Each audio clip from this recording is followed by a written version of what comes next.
Nos últimos 10 anos, eu Entrei no Sintra Produtivo. Tem um filho. 2 filhos. Tem 3 filhos.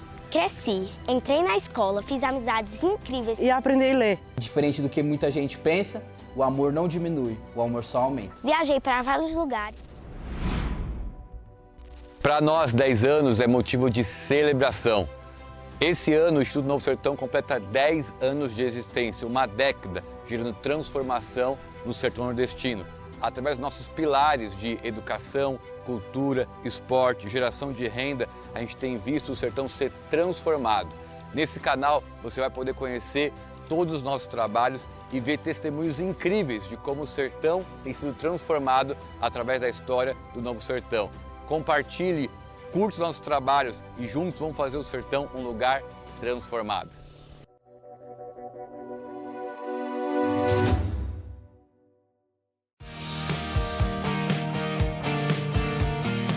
Olá, amigos! Sejam bem-vindos a mais um episódio do nosso podcast Pode Transformar. E esse o último episódio dessa temporada especial de 10 anos do Instituto Novo Sertão.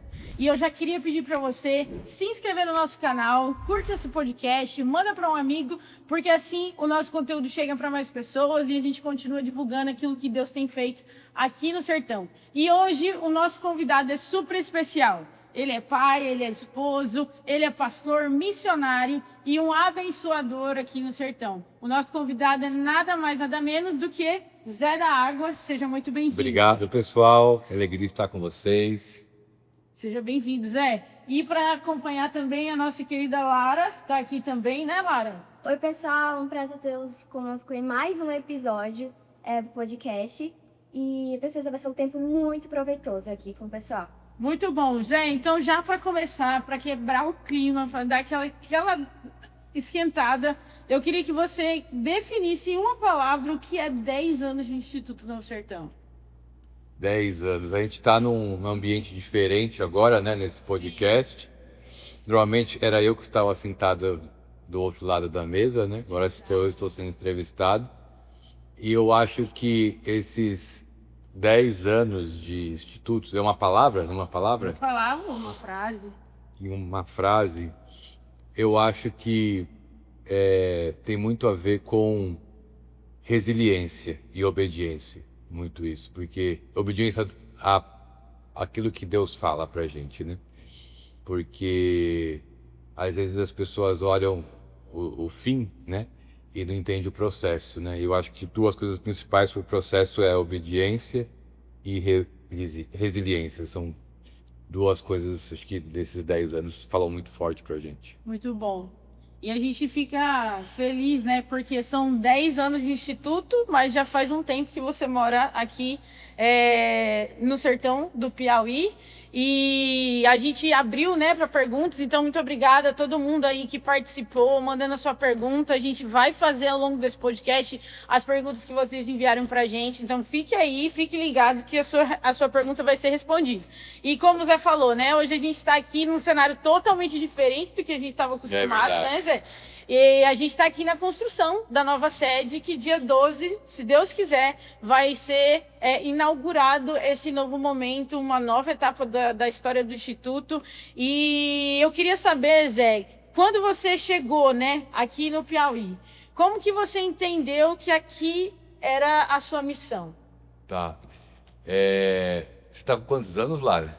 21. 21. 12 menos 21 dá quanto? Olha, A maquininha.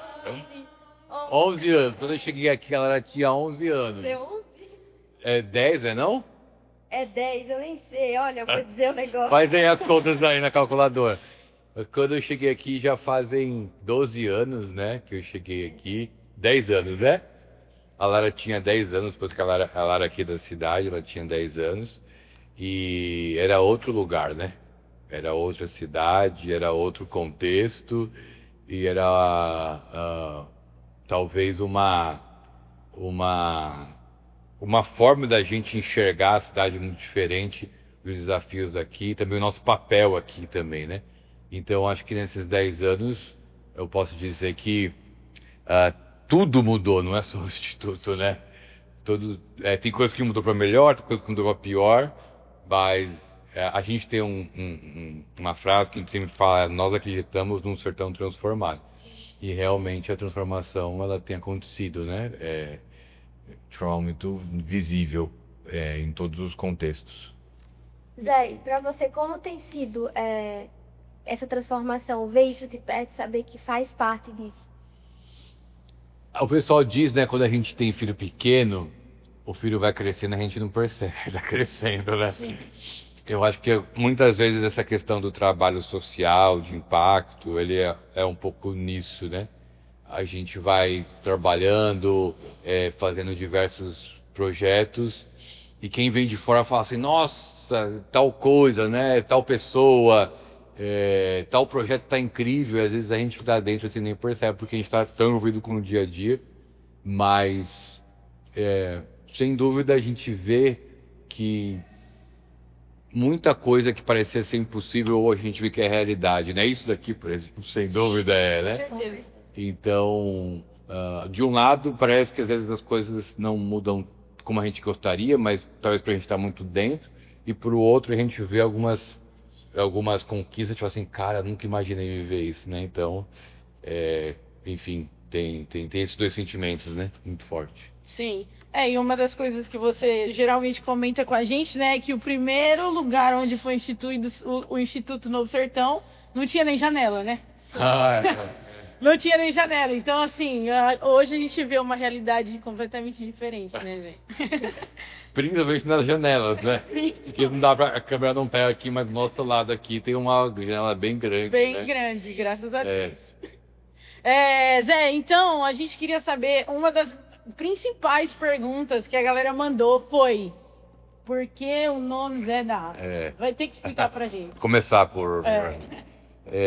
eu não sei se todo mundo que está vendo a gente sabe desse nome, acho que talvez uma boa parte, né? Que eu fiquei conhecido como Zé da Água aqui na região. Acho que não só em Betânia, mas em outros lugares também daqui.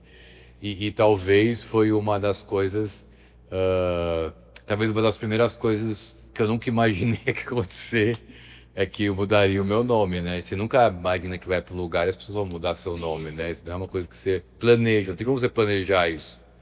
E um pouco da minha história, que eu sou de São Paulo capital, nasci, cresci lá e vim para cá. Eu vim para o Nordeste com 21 anos, mas aqui em Betânia, específico, eu devia ter uns 25, mais ou menos. E quem é de São Paulo tal, né? Esse nome José não é um nome muito comum, assim, né? É mais para pessoas mais velhas tal, né? Então eu cresci assim com esse nome e não achava um nome muito legal, assim, né? Tipo assim... enfim, né? Não era uma coisa assim, poxa, que nome bonito, assim, né? Não lembro nem de outras pessoas da minha contexto, da minha idade, que tinha esse nome também, não era um nome comum. E chegando aqui em Betânia, eu descobri que era um nome super comum aqui, né, Lara? A Lara deve ter um monte de tio chamado José, né? Ela deve ter. Mas é que tem vários Zé, né? Tem Zé tem muito. E muito por causa... acredito eu que por ter o padroeiro que eles dizem da cidade, né? Que toda cidade do interior tem esse padroeiro local, e aqui é o São José, e aí tem um nome muito comum aqui, que é o José. E para não virar uma confusão, eles colocam um apelido, né? Para diferenciar um do outro. Então tem o Zé do Rádio, tem o Zé Sabido, tem o Zé de Afra, é sempre Zé alguma coisa. E como eu cheguei aqui e nosso primeiro trabalho foi trazer água, né, de várias maneiras, seja água com galão, água com poço e tal, e o meu nome também é José, um dia eu cheguei numa comunidade aqui e um rapaz levantou e falou para mim assim: agora você não é mais o Zé, agora você é o Zé da Água, né? E eu achei que ficaria só lá esse novo nome. E eu falei: não, tá bom, beleza, valeu. Mas eles começaram a me chamar de Zé da Água, o pessoal começou a vir pra cá, começou a ouvir, achou legal e tal. E acabou se espalhando esse nome e eu acabei adotando também. Hoje eu me apresento como Zé da Água em muitos lugares.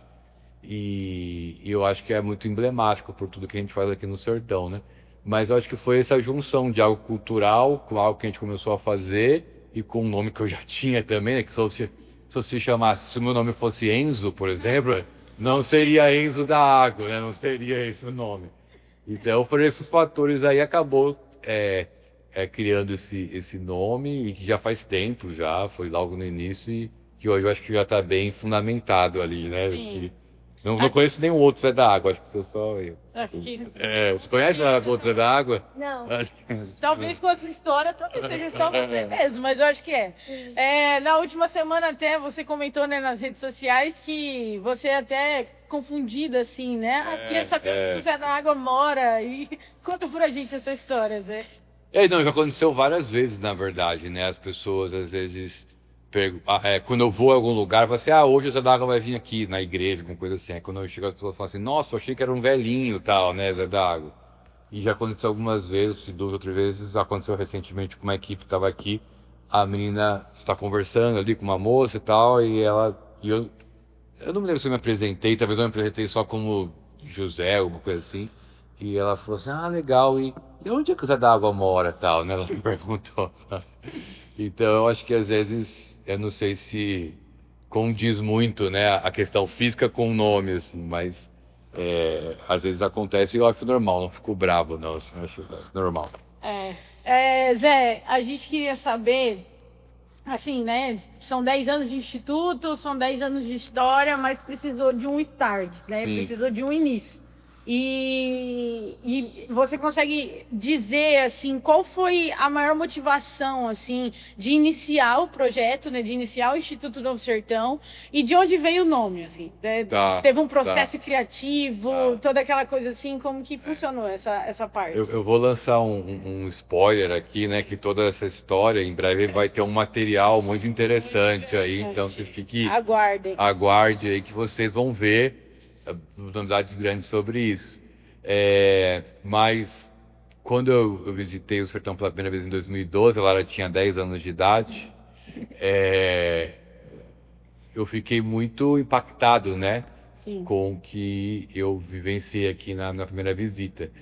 E ainda mais por a gente ser brasileiro, cristão, tudo mais, e ver realidades de escassez que parecia que a gente às vezes ouvia e tal, mas parecia ser muito distante, né? E estava muito perto aqui no Sertão, principalmente em relação à água e tal.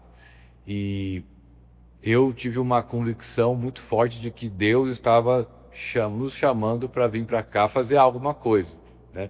Me lembro de uma palavra muito forte de Deus falando para mim assim, como você pode conhecer essa realidade e não fazer nada por esse povo, né? Foi uma palavra muito nítida que Deus me deu e que nos incentivou a voltar para cá e começar alguma coisa. Eu acho que a maioria, ou uma boa parte dos projetos de impacto social ou questões de empreendedorismo, eles começam com um desejo de transformação, né? De mudar uma realidade. E às vezes você não sabe muito como vai fazer aquilo, mas você sabe que você precisa estar lá. Então era basicamente isso, a gente não sabia muito como, mas a gente sabia que precisava estar lá. E começou de forma muito pequena, muito assim, sem recursos, sem estruturas, mas sabia que tinha que estar aqui.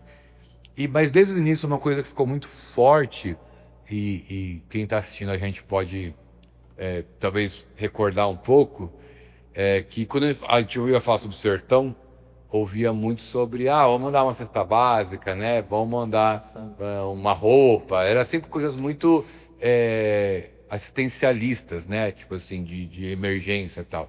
E nunca projetos de base para transformar a realidade, para capacitação, para educação e tudo mais. A longo prazo. Para realmente capacitar o povo. Você ouvia muito pouco sobre isso. Então, desde o início, a gente pensou muito em o Instituto como um lugar que ia capacitar as pessoas no lugar, e não como só ficar dando cesta básica e tal. Não que eu fale que seja errado dar cesta básica, mas não precisa estudar muito para ver que a longo prazo você não vai mudar uma realidade dando cesta básica para as pessoas. E aí a gente começou muito com isso, né? Com essa ideia de fazer coisas mais estruturais.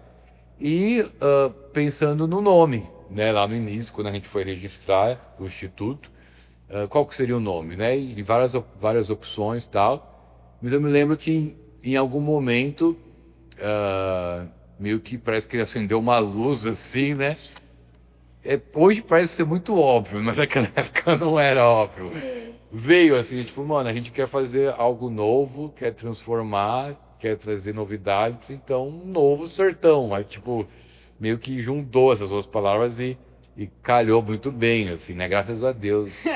Foi um nome que não... Foi inspirado por Deus. Não precisou ficar mudando depois, né? Então, mas acho que nós temos essa ideia que a gente tinha lá no começo de não ser um assistencialismo, né? Mas de ser algo mais de impacto e de transformação. E aí essa ideia do novo e do sertão calhou muito bem. Muito bom.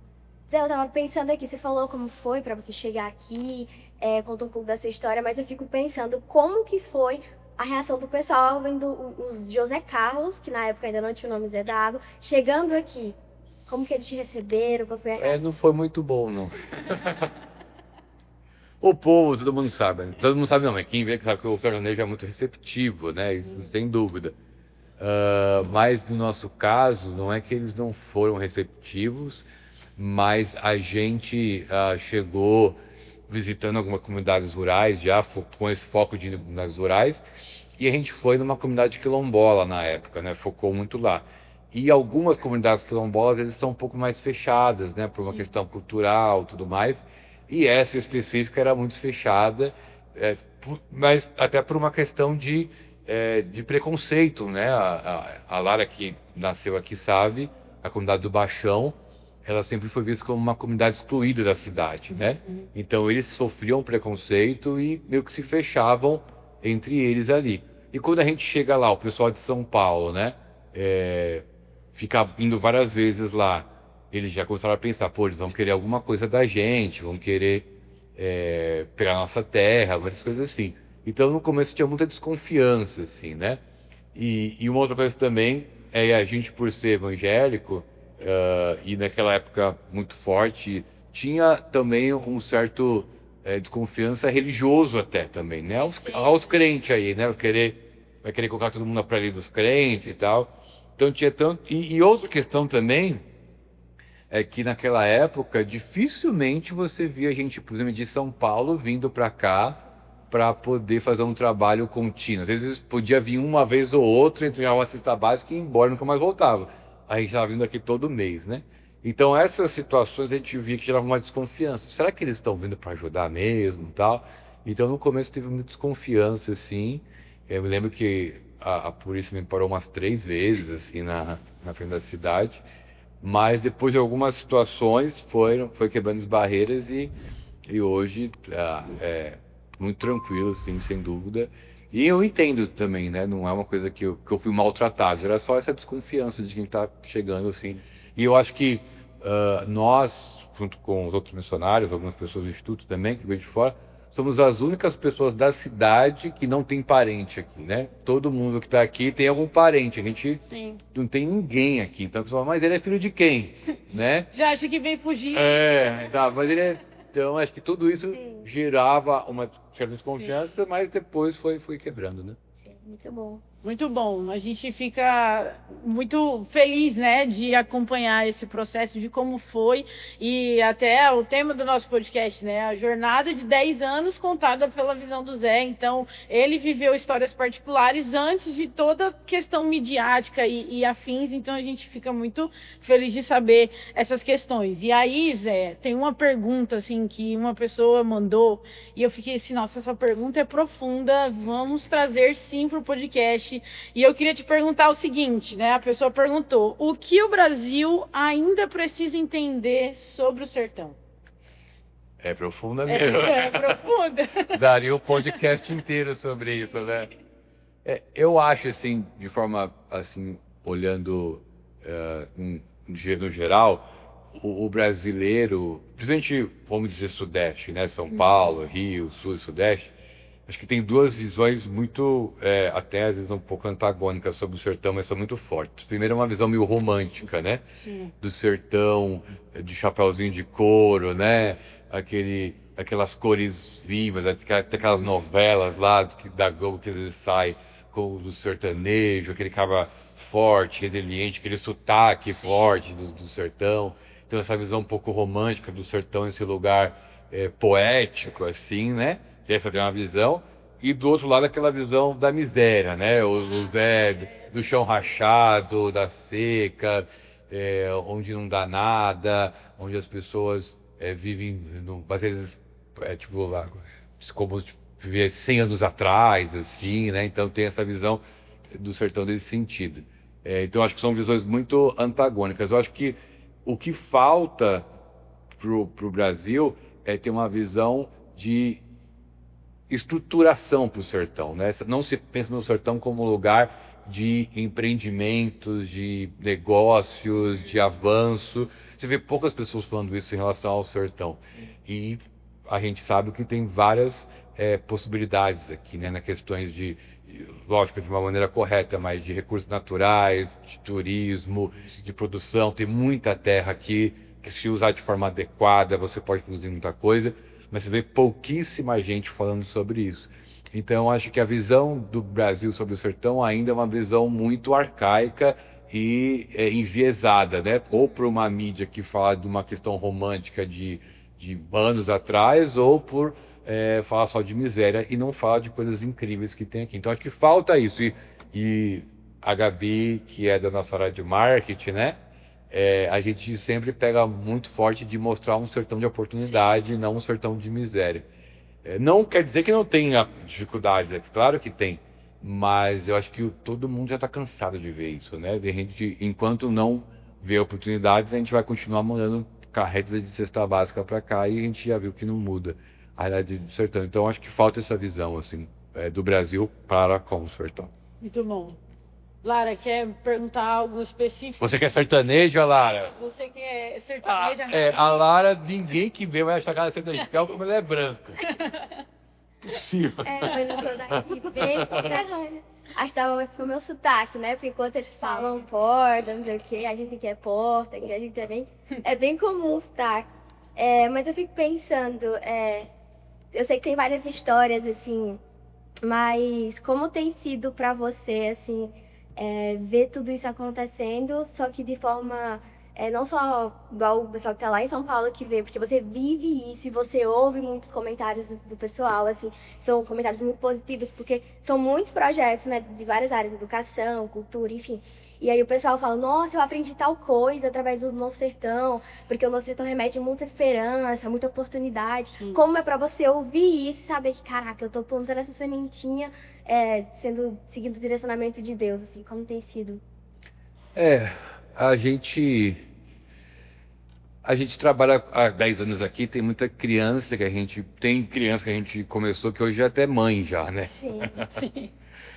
Então, depois de 10 anos, quase uma geração ali que a gente pegou, né? Eu acho que às vezes é um sentimento misto, né? A gente tem algumas pessoas que trabalham no Instituto hoje, e não só elas, mas as outras pessoas que a gente viu que cresceram muito, e dá às vezes dá muito orgulho, né? De ver, não no sentido que a gente fez, mas saber que a pessoa soube aproveitar aquilo para avançar, né? Então isso é muito recompensador. Acho que talvez seja uma das coisas mais recompensadoras que existe, é você ver alguém que pegou aquela oportunidade e hoje é uma pessoa com uma mentalidade, com um futuro assim, de oportunidades.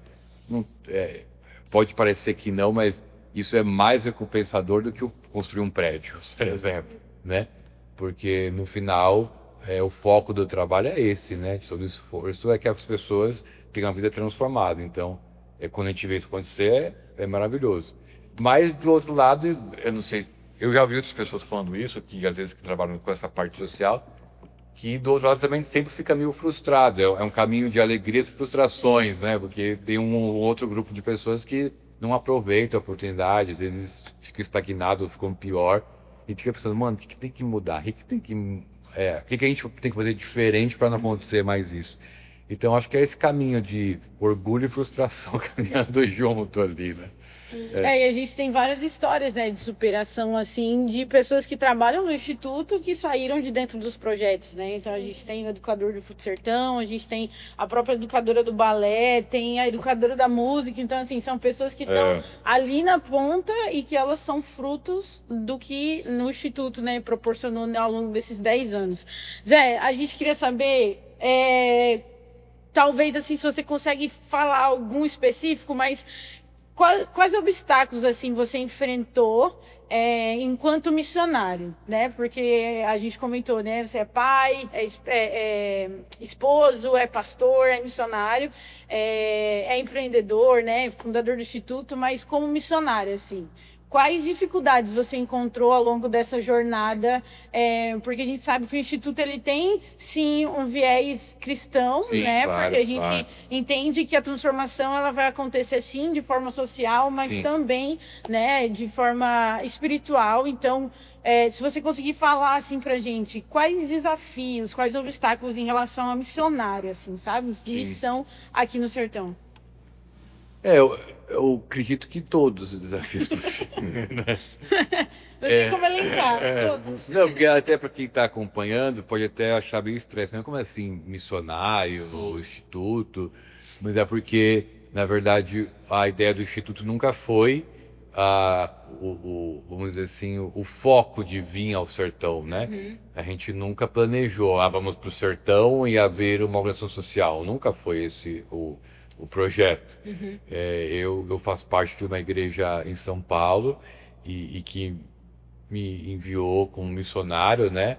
E para quem está assistindo, vocês sabem, missionário é basicamente alguém que vai para um lugar apoiar a implantação de uma igreja, apoiar a evangelização, né? No contexto cristão evangélico. Então, esse era o meu trabalho. Aqui no Sertão era apoiar o início de uma igreja. E aí, vendo os desafios sociais, né? As pessoas... às vezes comendo arroz a semana inteira, o analfabetismo gigantesco. Eu falei, cara, não tem como separar o evangelho da questão social, porque Jesus não fazia isso e não tem como eu fazer diferente do que Jesus fazia. Se eu estou aqui para fazer as pessoas discípulas de Cristo, como discípulo de Cristo, como que eu vou fazer diferente do que Jesus fazia, né? Então, eu acho que o primeiro obstáculo é você saber como atuar nos dois campos de forma conjunta, né? Tanto espiritual como social, sem proselitismo, né? Proselitismo basicamente é você colocar a fé como algo de troca, né? Então, eu te dou uma cesta básica e você vem para a minha igreja e aceita Jesus. E como, às vezes, isso é um exemplo muito radical, mas às vezes a gente faz isso de uma forma meio sutil, né? Diz, então, te dou aqui uma cesta básica, mas vai lá no culto hoje, viu, tal. Não estou falando que é errado convidar as pessoas para o culto, mas às vezes, sem perceber, você está condicionando a ajuda com a fé. Então, acho que esse é o primeiro desafio, você não condicionar, porque Jesus, ele multiplica os pães, ele não pergunta quem que ia seguir ou não, ele multiplica para todo mundo, né?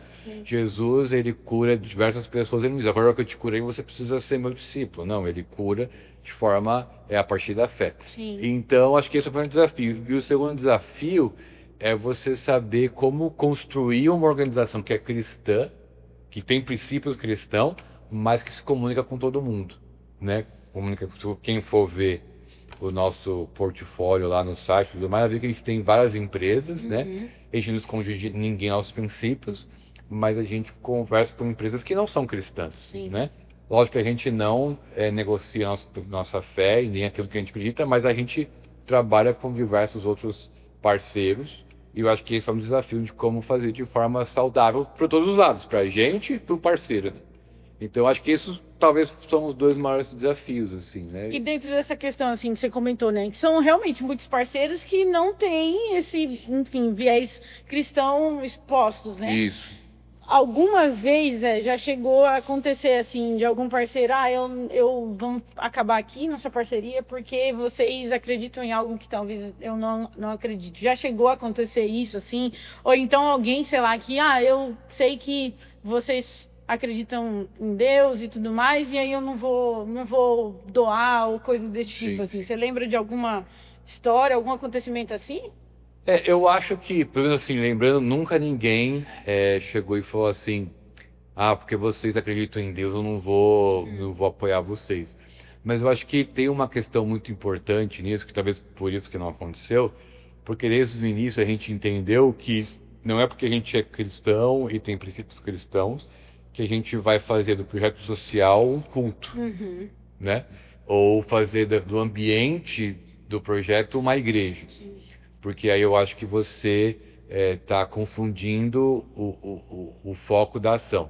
A gente tem princípios cristãos, a gente tem essa fé que nos move, mas no projeto social o foco é fazer a pessoa aprender a ler, por exemplo. O foco é fazer a pessoa plantar. O foco é fazer a pessoa, através do esporte, ter uma educação. A gente usa princípio cristão para fazer aquilo, mas o foco não é que ele, por exemplo, ao final daquilo, faça um culto lá naquele lugar. Que a gente, se todos eles, a partir daquilo, receberem Jesus e terem uma fé, para mim vai ser maravilhoso, sem dúvida. Mas o projeto tem como objetivo final daquele ter esse acréscimo social na vida da pessoa. A gente usa a princípio cristão para isso. Então, automaticamente, usando o princípio cristão, a pessoa vai receber aquela informação, ela vai poder escolher se ela vai no culto, se não vai. Então, por a gente ter isso claro, os parceiros entendem, eles têm princípios, mas eu estou apoiando para ele ter esse resultado. E aí não tem essa confusão, né? Que eu acho que às vezes é um problema para alguns missionários, porque ele fala que, eu já vi acontecer isso algumas vezes, ele fala que vai fazer um trabalho de alfabetização, mas quando tu chega lá parece mais um culto do que um trabalho de alfabetização. Então é melhor falar que vai ser um culto do que vai ser um trabalho de alfabetização. Então eu acho que essa confusão prejudica um pouco, né? Muito bom. Pode ir?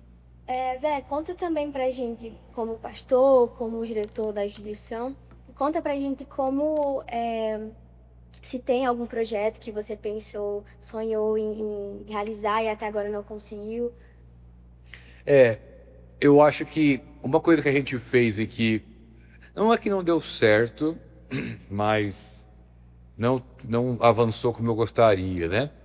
Foi uma das coisas que a gente começou aqui, que era com a alfabetização de adultos. A gente finalizou o ciclo, mas foi uma das coisas primeiras que eu vi aqui que tinha uma demanda, né? Porque se você pegar aqui hoje adultos de 35 anos para cima, se você pegar 10, uns 7, mais ou menos 8 não vão saber ler. Ou se sabe ler, não é funcional ali, né? Que não é analfabeto funcional, que não consegue entender o que lê. É uma fatia gigantesca da população, nessa faixa etária ali de 35 para cima, que não sabe ler. E aí dificulta muito, tanto os projetos sociais como na própria igreja, que às vezes a pessoa vai lá e não consegue ler a Bíblia, nada. A gente tentou fazer esse trabalho, mas a gente viu grandes desafios de fazer. Então, essa foi uma questão que eu gostaria de, talvez, em algum momento, fazer melhor. E hoje que eu tenho muito no coração de fazer, como instituto, é trazer muito essa questão da inovação e tecnologia para o sertão, né? Porque a juventude que vai crescendo hoje no sertão é uma juventude muito diferente dos adultos, né? Do questão que eles não querem estar mais no campo e eles também não conseguem estudar muito, aí não conseguem ter emprego e ficam num limbo ali, né? Sim. Então, acho que gostaria muito de a gente ter um foco maior nessa parte de inovação e tecnologia para atrair essa juventude e poder usar essa galera de coisas mais produtivas, né? Muito bacana, muito bom. Então, próximos passos do Instituto aí é inovar, é trazer tecnologia. Será que vem robô por aí? Já pensou? Não sabemos ainda, mas quem sabe, né? Zé, assim, qual talvez ao longo desses 10 anos, né? 12, 13 anos aí, mais 10 anos de Instituto, assim. Qual maior conquista, assim, qual conquista, na verdade, né? Você se orgulha, assim, ao longo desse tempo? Algo que aconteceu e você falou, cara, que legal que isso aconteceu, eu não imaginava chegar nesse lugar, ou algo assim. Eu acho que tem várias conquistas, na verdade, né? Várias, inúmeras, mas eu acho que tem uma que eu acho que só quem vir aqui vai saber entender o que eu vou falar. Se você já veio aqui, você vai entender, senão você venha que você vai entender. Mas eu acho que uma conquista que a gente tem e que dinheiro nenhum consegue comprar é a nossa reputação aqui. né? Não é a minha reputação, é a reputação do Instituto, porque não tem a ver comigo só, é todas as pessoas que trabalham e que fazem parte do Instituto. Porque aonde você for aqui e você falar sobre o Instituto, as pessoas vão reconhecer como um trabalho sério, que respeita as pessoas e que dá oportunidade, né?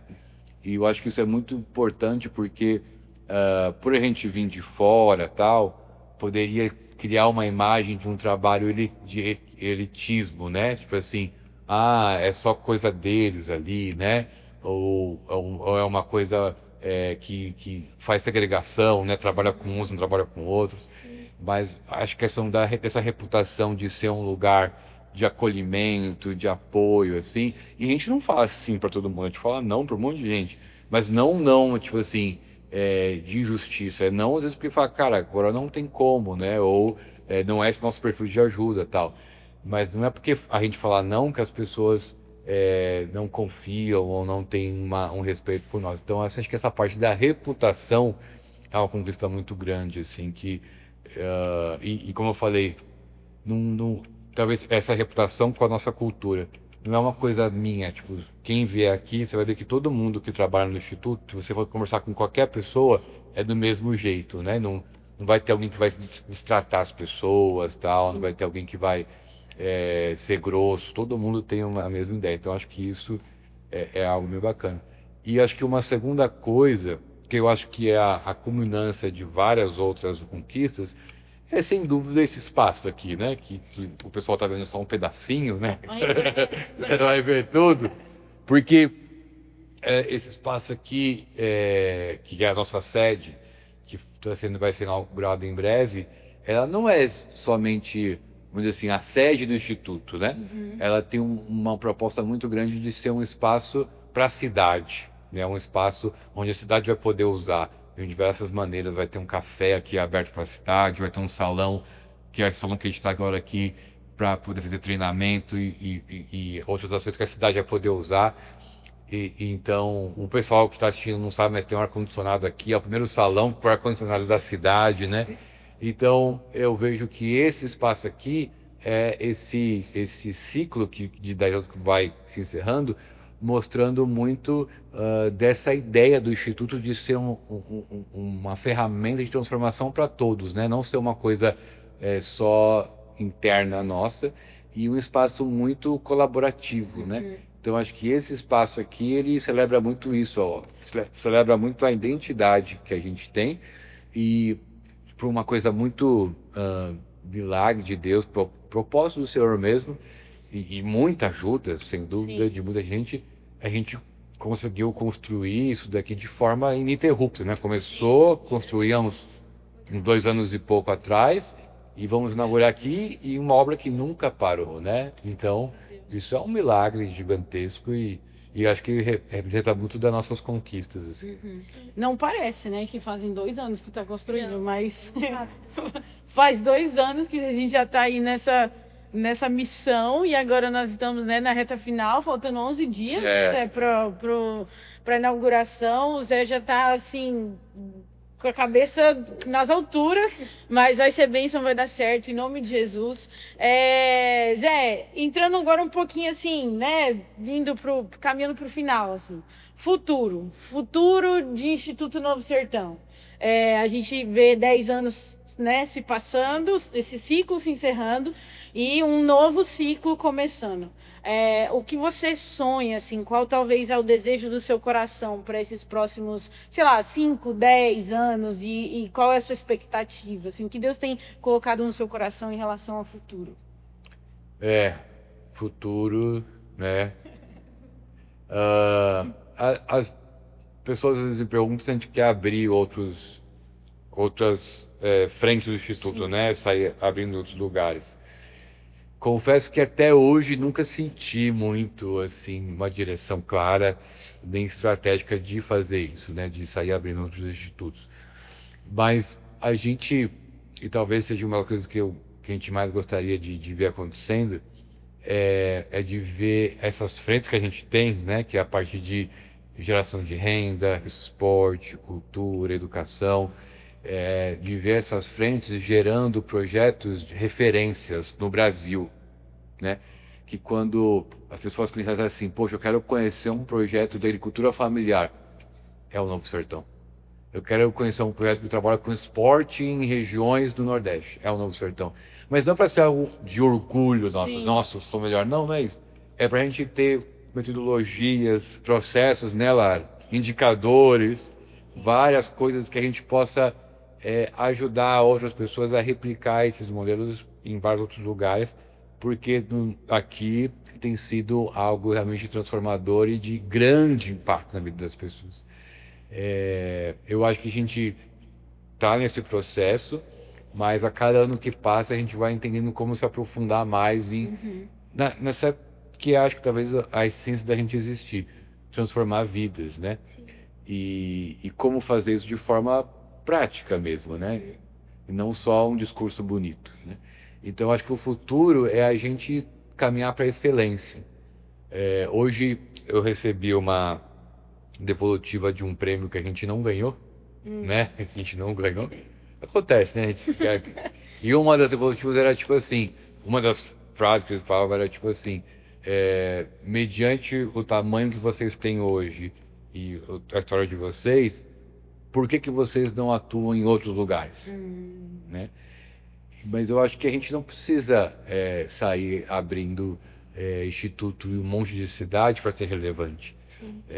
Eu acho que trabalhar em rede talvez seja a nossa ideia, trabalhar em cooperação, trabalhar em colaboração, e não que tudo tem o nosso carimbo ali, né? Ali é instituto. Eu não consigo ver o nosso futuro assim, mas essa ideia de excelência, essa ideia de clareza nos processos, essa ideia de resultados e números que mostram assim, cara, tá aqui, você quer trabalhar com a agricultura familiar, esse é o modelo, isso daqui dá muito certo, essas aqui são as ferramentas, leva lá no seu território e a gente pode te ajudar a fazer, mas isso daqui tem que estar tudo escrito, está tudo o processo. Então acho que para o futuro eu gostaria muito da gente ter cada vez mais isso e poder ver vidas mais transformadas. Se Deus nos permitir a gente ir para outros lugares, a gente claro que vai, mas eu não queria sair multiplicando sem ter qualidade e também sem procurar parceiros para fazer isso juntos, né? Então, eu acho que desde o começo essa sempre foi a nossa visão, né? Em fazer com quem já está lá, mas fazer coisas que realmente impactam, que fazem diferença. Que a gente possa caminhar para isso, né? Que a gente possa sempre melhorar nisso e que até na visão lá do Instituto diz ser referência em relação a projetos de impacto social no Brasil. Eu acho que essa nossa visão de futuro está muito nisso. Amém. Muito bom. Você falou de muitas questões, né? De como todo mundo do Instituto tem o mesmo pensamento, assim, isso é muito legal porque a grande maioria do pessoal que hoje trabalha, todo mundo em conjunto lá no Instituto, começou quando criança ou adolescente, né? E aí foi sendo transformado através dos projetos, isso é muito, muito legal. E a gente vê nas correrias do dia a dia a transformação acontecendo tanto efetivamente com a gente que trabalha ali, quanto também com o pessoal que participa, né, dos projetos externos, assim. Eu fico pensando, como que é pra você a sua rotina em relação a isso? O que você mais gosta na sua rotina? Porque, só te interrompendo, porque às vezes as pessoas vendo de fora podem achar que você só fica... Sentada ali no escritório. Fica ali no escritório, e aí a galera que vai e faz. E qual que é a rotina de um diretor executivo de uma ONG? O que você... O que faz? O que faz o como diretor? a carreira. Eu acho que essa foi uma das coisas que viraram a chave pra gente, né, lá no começo.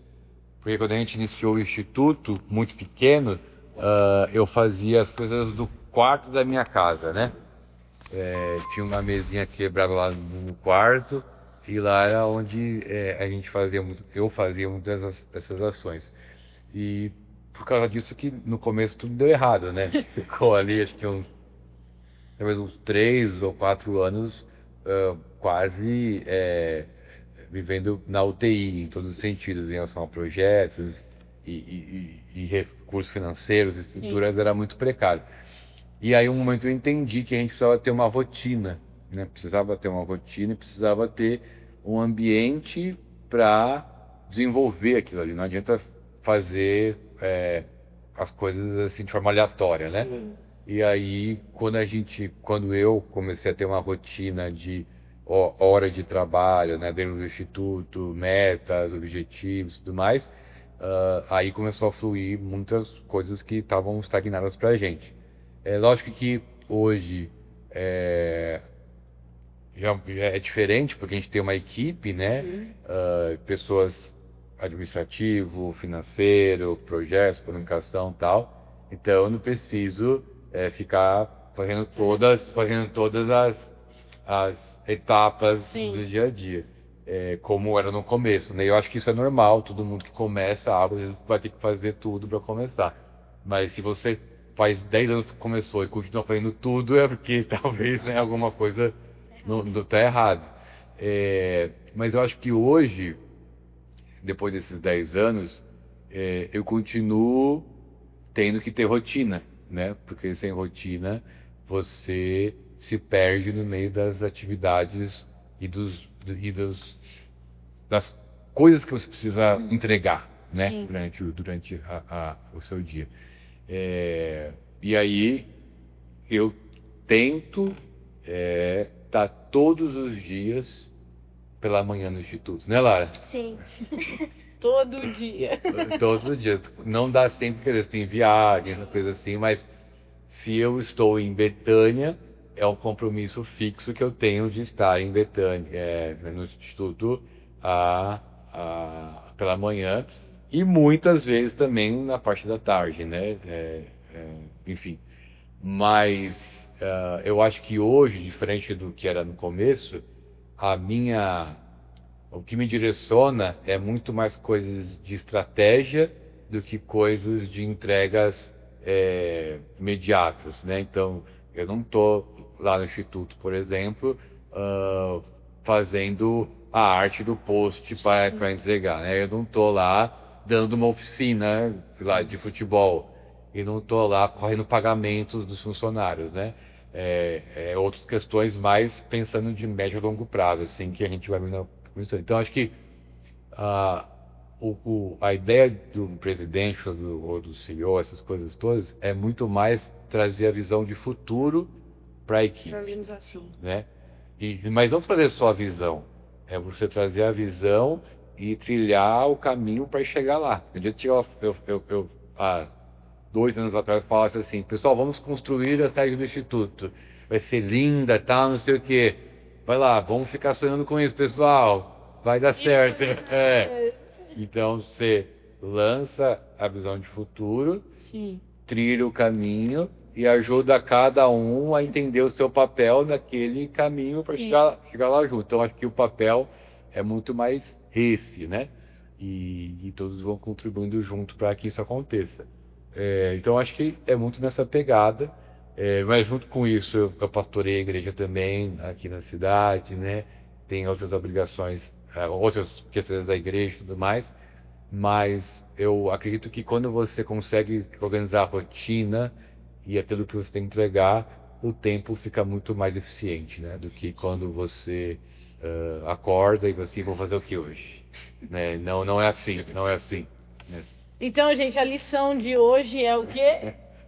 Se for para começar, comece algo dentro do seu quarto, mas... Dê passo de fé. Dê passo de Não fé. tem Então, aquela que as startups maiores do mundo, tipo Apple, essas coisas, ficam numa garagem, né? Então. Pessoas no quarto, né? A mesa quebrada. Hoje nós temos várias mesas, várias coisas, móveis planejados, então assim, já é outra visão. Então se você vai começar, comece algo, nem que seja no seu quarto, mas não permaneça. Você passa aí, organize a rotina. Zé, pra gente encerrar, né, com essa conversa aqui, que com certeza foi muito bom. E, gente, já falo pra vocês, se você gostou desse episódio, comenta aqui para no próximo ano, né, vir uma próxima temporada, e fique ligado nas nossas redes sociais, que vem muita coisa boa por aí.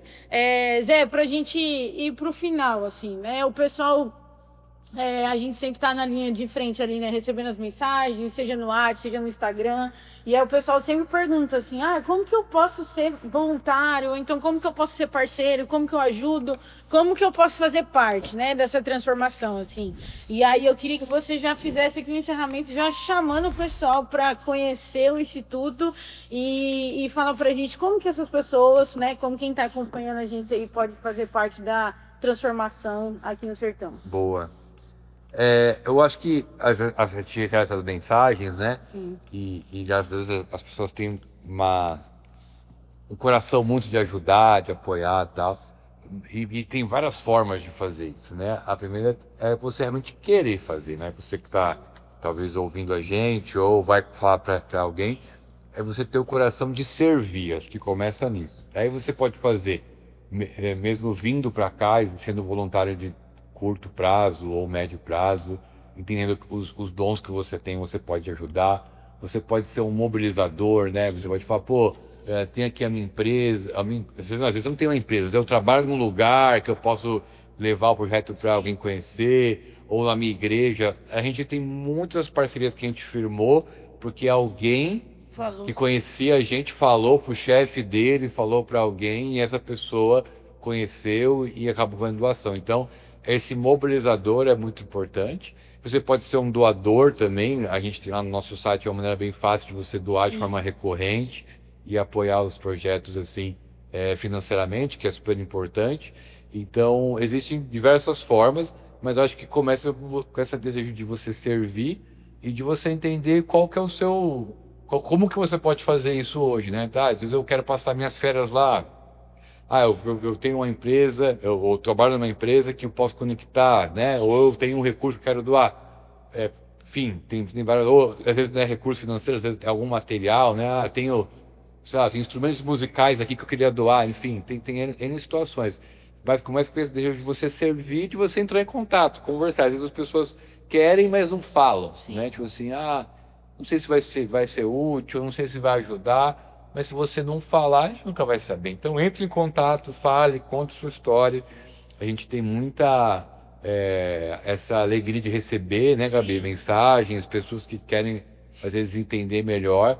Mas começa assim, eu quero servir de alguma maneira e eu quero me colocar à disposição para falar o que eu tenho, falar o que eu quero fazer.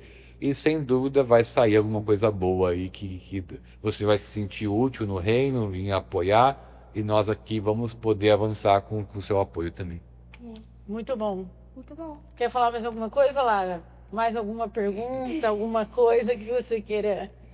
Não, só ter algum motivo assim de oração que a gente deveria fazer pelo nosso sertão. A gente recebeu essas perguntas. Verdade, a gente... Quando o podcast vai estar saindo, né, as pessoas poderem... Primeiro, eu acho que é importante, acompanhe o nosso encerramento online, que vai ter ali no dia 12, a partir das 7h30. Vai ter online a transmissão do encerramento. E esteja orando por esse dia, né? Esse dia 12, a gente vai receber ali um grande número de pessoas, vai receber ali pastores, líderes, pessoas que ajudaram a gente. Que seja um momento realmente de celebração, né? Um momento onde Deus possa ser o único exaltado, e que as pessoas olhem para isso e falem assim, nossa, olha o que Deus fez aqui na nossa cidade, né? Que haja esse sentimento, haja esse ambiente, né? De as pessoas olharem para a mão de Deus aqui em tudo e que transcorra tudo bem, seja um momento de alegria para todos que estiverem aqui. Acho que é uma coisa para a gente estar orando e também celebrando juntos. Amém. Gente, então a gente está chegando no final, né? Ao fim do nosso episódio. Foi um tempo muito bom de trocas, de conversa, né? De ensinamentos. E a gente fica muito feliz e esperançoso de poder te receber aqui. Lembrando que a gente também recebe, né, Zé, equipes de igreja. Então as igrejas se mobilizam também para vir para cá, para fazer um trabalho missionário, para ter, né, todo esse contato com o povo sertanejo que é tão receptivo. E a gente fica muito feliz de ter você aí aí, obrigado por acompanhar até agora. E nós queremos que você compartilhe, né? Mais uma vez a gente pede para que você compartilhe esse podcast, divulga aí pra galera, para que as pessoas conheçam sobre o que Deus tem feito aqui no Sertão. E, Zé, muito obrigada pela sua presença. Equipe. Que Deus abençoe e continue abençoando você, te dando sabedoria em nome de Jesus. Lara, obrigada por ter feito parte desse tempo. Até o próximo, né? Se Até Deus o quiser. Gostou, Lara? Foi muito bom a experiência. Nossa, irá a experiência. Mas, gente, a Gabi falou do sertão, assim, eu sou muito suspeita pra falar, porque eu sou conterrânea daqui. Sim. Mas aqui o sertão é muito lindo, é um ambiente, assim, é um espaço que é muito rico, assim. Tem as escassezes, mas o pessoal daqui é muito caloroso. Então, se você sentir a vontade, venha conhecer o sertão, conhecer tudo que Deus tem feito aqui através do Novo Sertão. É um lugar de bênçãos, realmente. Então é isso, gente. Até a próxima. Deus abençoe e fica com Deus. Valeu!